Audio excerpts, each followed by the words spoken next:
Well, thank you so much, Anthony, for that kind introduction. I have to say, I feel a little bit out of sorts right now. I am in awe of Stan Goldenberg, and for many of the reasons you heard, flying into the hurricanes and his incredible knowledge of meteorology and climate science. And here I am up on a panel with Stan. And then Stan is in awe of Neil Frank. You'll soon pick up on that for good reason as well. So where does that leave me? I don't know. I'm a little bit out of sorts here, but I'm going to do my best. You're a president. I'm a president. Well, but I don't fly planes into hurricanes. So the title of my talk is Climate Crisis Canceled, Debunking a Murderer's Row of False Climate Scares. Now, for the contemptible lot of you that are not baseball fans or historians, Murderer's Row refers to the 1920s New York Yankee lineup. So you had 9 hitters, and the Murderer's Row itself is really more like 6 hitters, the first 6 in the lineup. So here for this presentation, I wanted to present a murderer's row of false climate scares that you hear in the media all the time, but I want to show you what the truth really is. So I will do my best to do so. And now let me just see. Press the center button and the big. There we go. Play. Everyone's different, and this is childproof for me. All right, the first asserted crisis that I'd like to address is the notion that we are experiencing the hottest years on record. You hear this all the time, every January or February when they come up with what they calculated the last year's temperatures were. And they'll say this was the hottest year on record, or this was the 6th hottest year, but 9 of the 10 hottest years on record occurred in the last decade. That is garbage, absolute garbage. As this slide shows you, this is a reconstruction of temperatures going back on the top left 100,000 years, on the top right 10,000 years, and on the bottom 2,000 years. These data, these temperatures, were produced by the European Science Foundation. By the way, note, whenever I present an argument, I'm going to give you objective data from credible sources. What they did here is they drilled ice cores into the Greenland ice sheet. Then they look at the oxygen isotopes, and they can derive temperature. It's not controversial. And what you see on the top, let's go right to the top right.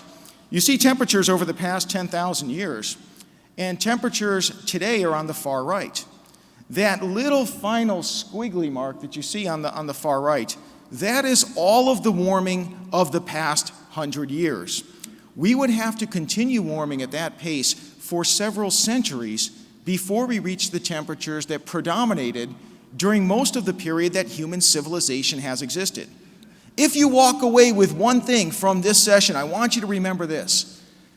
We cannot have a global warming crisis if temperatures are unusually cool rather than unusually warm. And that's exactly what the scientific data, the objective scientific data show.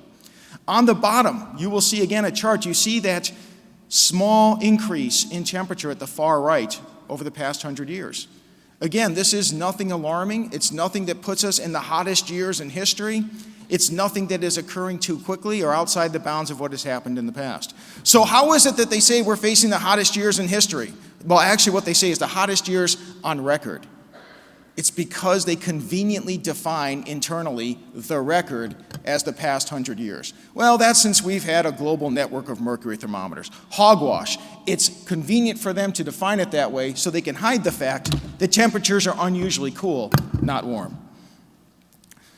By the way, this is a graph produced by the United Nations itself, its very first intergovernmental panel on climate change. It confirms what was just produced and shown by the European Science Foundation. What you see is at the bottom, again, temperatures over the past 1,000 years. The little bit of warming that we've had recently still is not dramatic and still leaves us cooler than temperatures during the medieval warm period. I'm going to skip this. I'd love to present it, but time probably won't allow me to get there. But Willie soon looked at that and said, wow, I love that chart, didn't you, Willie? Absolutely. All right, the next crisis that I'd like to address, the so-called crisis, is hurricanes. Every year we have a hurricane season. It didn't begin 70 years ago with coal power plants or with SUVs. Hurricanes have always occurred. They always will occur. The fact that a hurricane strikes the coast in Louisiana does not mean, therefore, that global warming caused it or that we are facing a global warming crisis. For those of you who watched Patrick Michaels' presentation yesterday in the plenary session, he presented data on the accumulated cyclone energy by global hurricanes. So knowing that you have already seen that, I'd like to present the frequency of hurricanes. You might say, okay, Dr. Michael showed that we're not seeing any increase in cyclonic energy, but if we're getting hit more often. Okay, on the right, you see the data. On the top, you see the total number of hurricanes, and on the bottom, you see the total number of major hurricanes. You do not see any increase whatsoever. If anything, you see a decline in that. Now, the data are always more powerful than the assessments, but for those of you watching online who are going to worship the United Nations Intergovernmental Panel on Climate Change Assessments, the IPCC itself admits, and here's a quote on the left, there is low confidence in any long-term increases, i.e. 40 years or more, in tropical cyclone activity, i.e. intensity, frequency, duration. And of course they're saying they have low confidence. They have low confidence because it's exactly the opposite. If anything, you see a decrease in hurricanes. Tornadoes.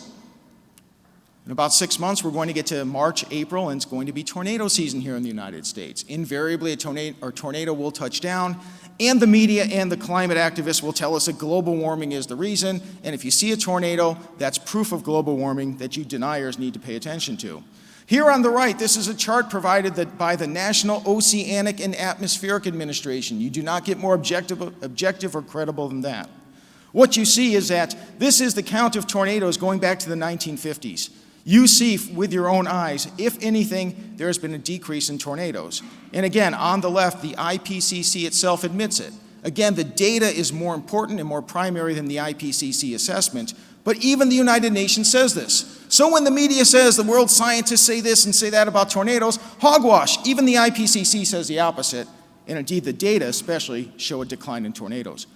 Now, more importantly, this chart, again provided by the National Oceanic and Atmospheric Administration, is F3 or stronger tornadoes, the ones that cause the most damage, and more importantly, the ones that are the killers.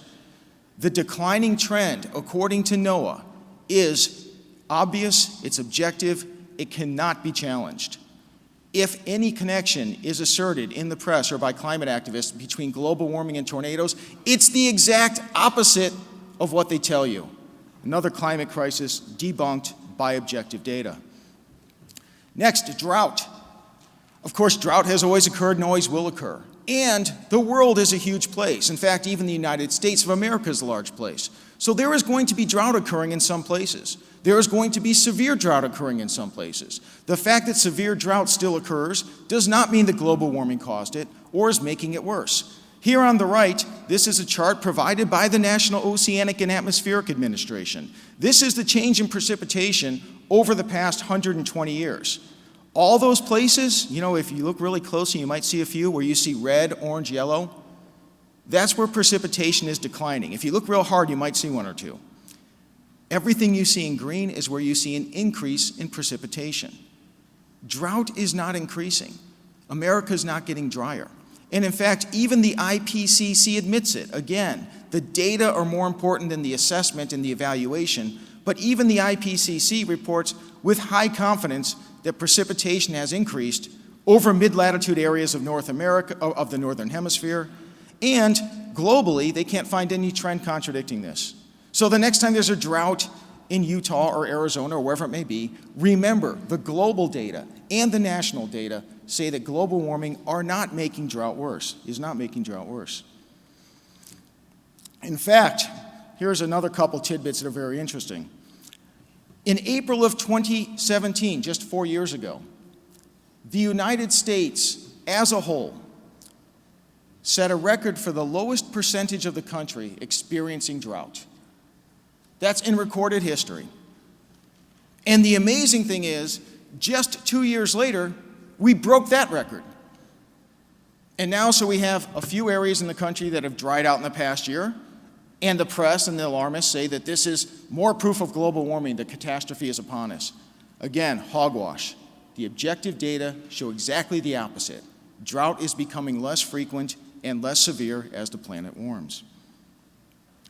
Floods, the same thing. The United Nations admits having, quote, low confidence that there's been any negative impact from global warming on floods.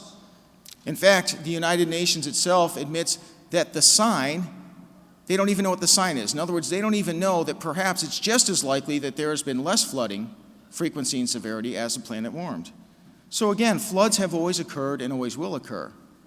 But that doesn't mean global warming caused them. Even the United Nations says, no, we can't find a signal. And indeed, we could look at the objective data, which is more important than the United Nations narrative. What you see here on the far right is where we are today. This goes back 120 years. It says January, but it's annual data. Well, actually, it goes January, September, May. It's just a random number there because it's month by month over the past 100+ years. Now, what you see on the top, the green area, that's where there is more precipitation, where areas of the country that are wetter than normal. And on the bottom, you see yellow, where areas of the country are drier than normal. If you see a big spike up, that means much of the country is experiencing very wet conditions.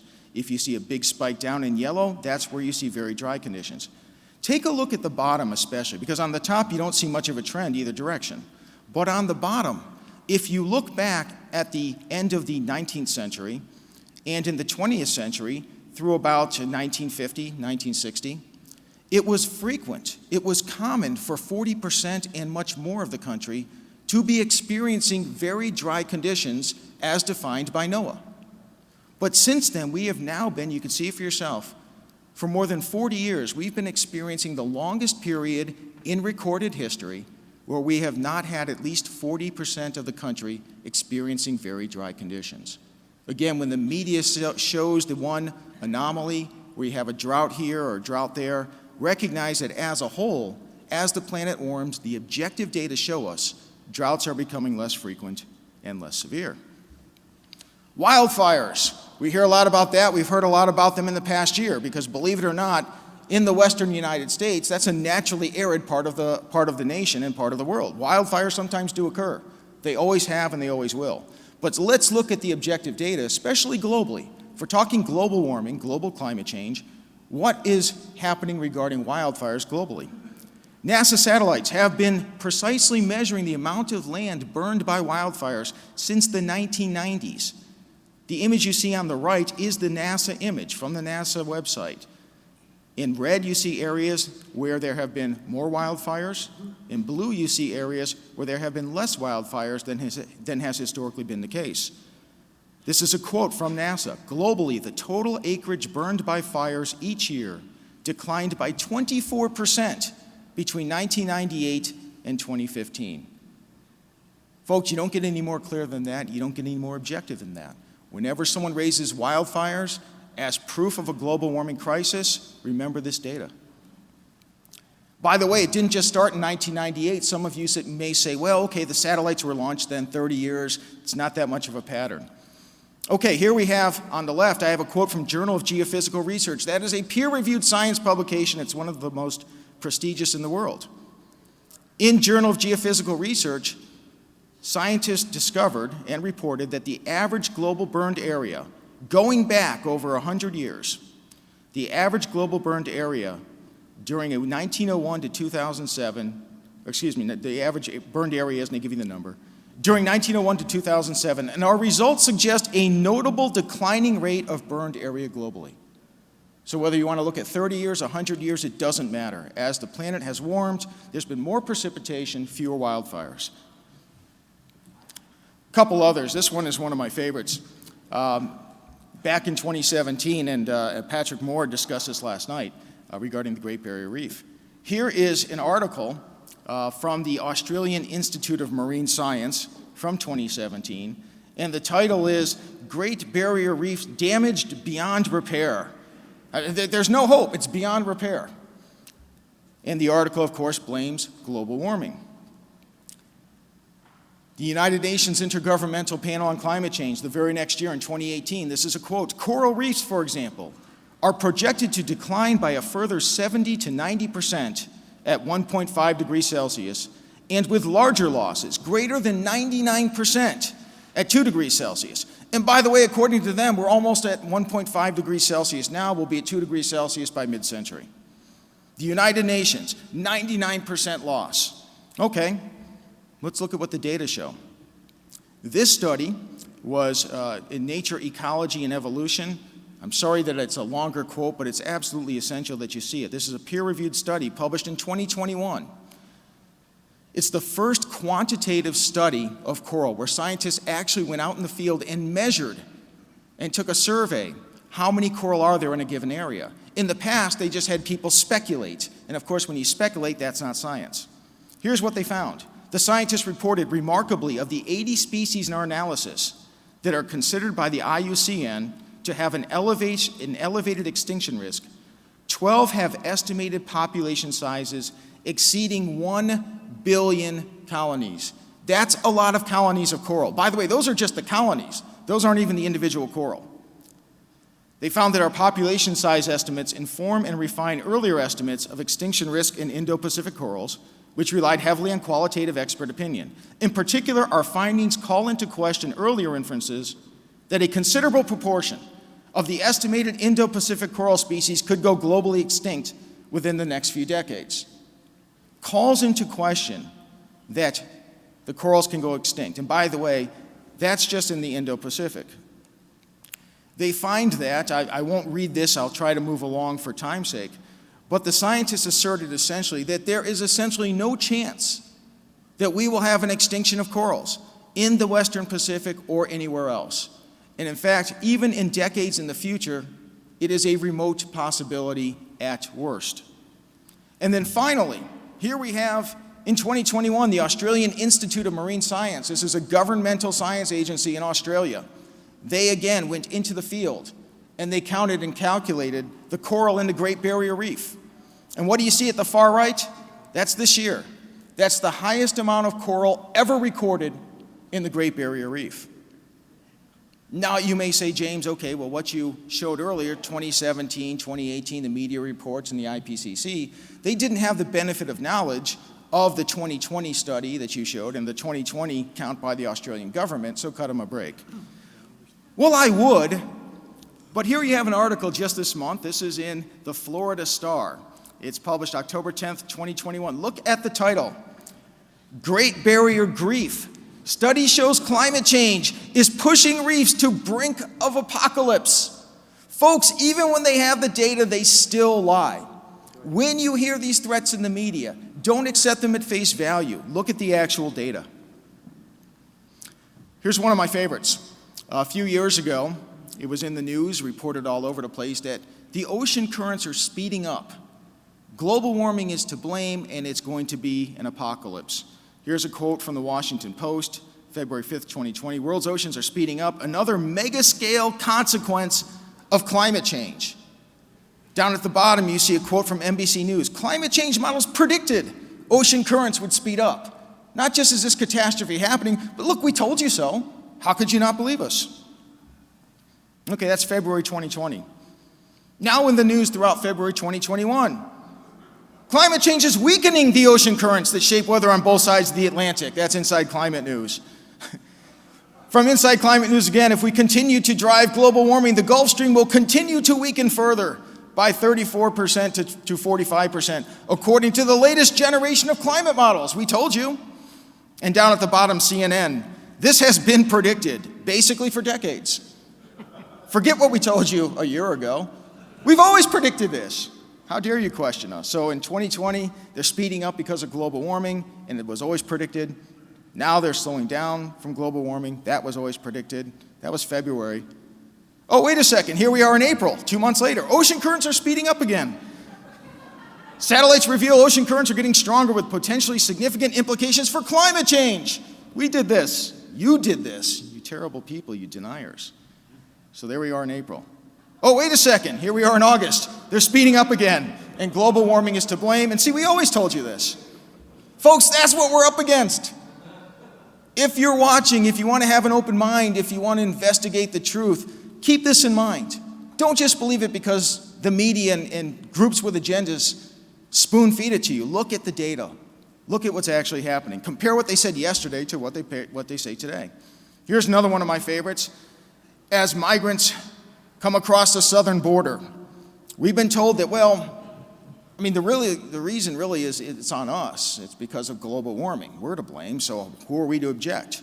Because of our horrible activities, our selfishness, our greed, climate change is causing drought and crop losses.